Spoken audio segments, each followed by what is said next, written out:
Okay, Tin, where are we today? We are at the trailer, Norm.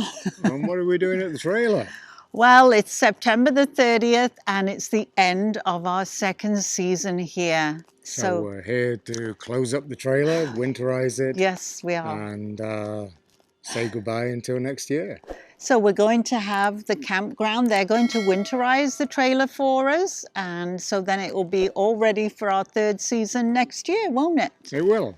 And this season has just flown by. I don't know if it's we're getting older or we're having a great time here, but it is just raced by. It has. It's gone very quickly, hasn't it? And that reminds me, Tina, this has been quite the summer.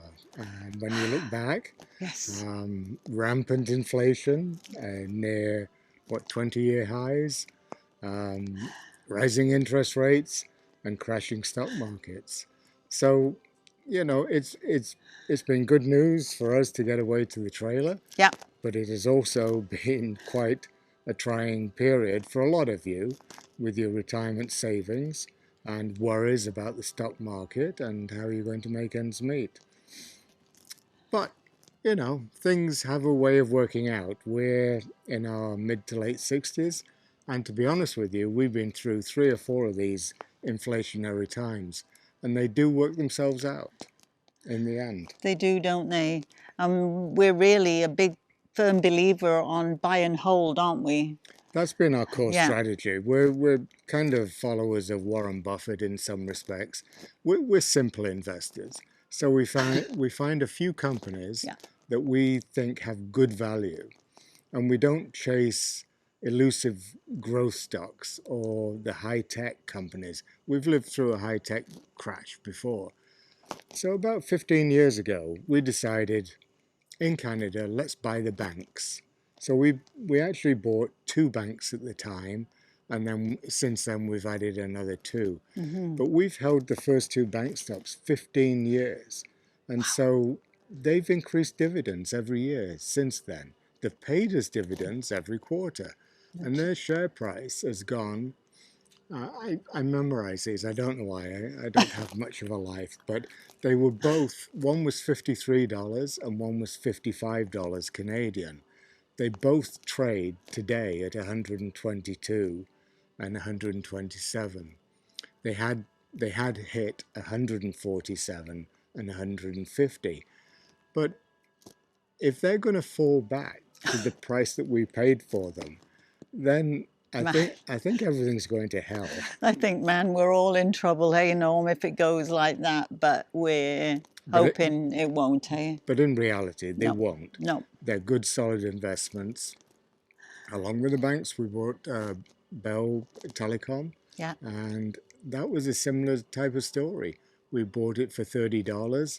It's currently $66, $67. It has been up to $70.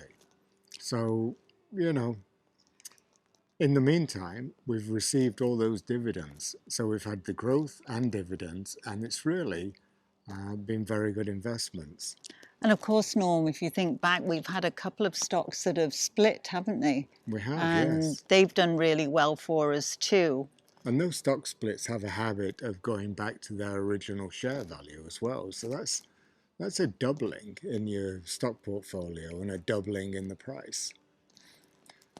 The only bad news for us, and this shows the highly regulated banks and the stock market in Canada, which is different to the US, is that in our RRSP holding, or my RRSP holding, I started buying American stocks, because if you hold them in a retirement vehicle, the US government doesn't have a withholding tax on those dividends.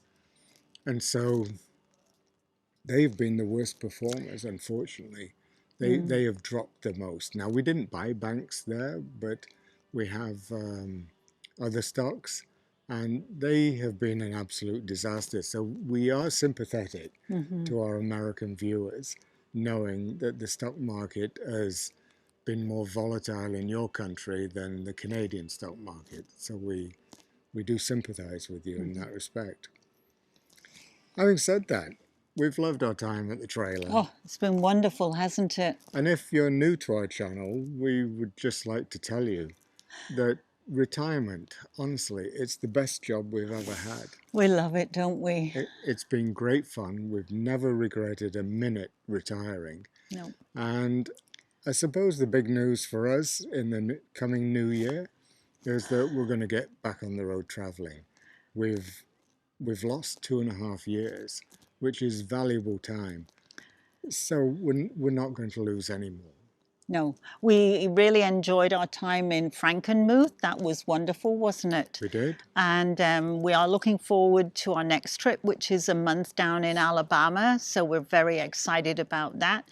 But we are busy looking for where to go from January to March, aren't we? Yes, we are. And one thing that we did yesterday to try and speed up our traveling is we managed to get our new Nexus card, which we've just had the confirmation, and we went for the interview yesterday. So we are now going to have a new card for the next 5 years. So we are very excited at that. So we had to cross the border again into the US, the second time in 2 weeks. And that was like excitingly scary, wasn't it, Norm? Well, we had to find the Detroit Nexus Enrollment Center. And we pulled up to one bit, didn't we? That was very challenging because it's underneath the Ambassador Bridge. We went to park in one bit. They didn't want us parked there, and all of a sudden there was a guy there in a car moving us on. It was. But we got to the right place, so we're very excited about that. And all credit to the US Customs people. Both the agents that dealt with Tina and I were extremely friendly and helpful. Yeah, so they were great, weren't they? It was. So yes, so they made it a good experience. 2 thumbs up for them. So anyway, I hope you've enjoyed seeing us at our trailer this year, and I hope you're going to look forward along with us for many new adventures starting this winter. Yes, and we hope that everybody is staying safe and keeping well. Until the next time. Bye-bye. Bye-bye.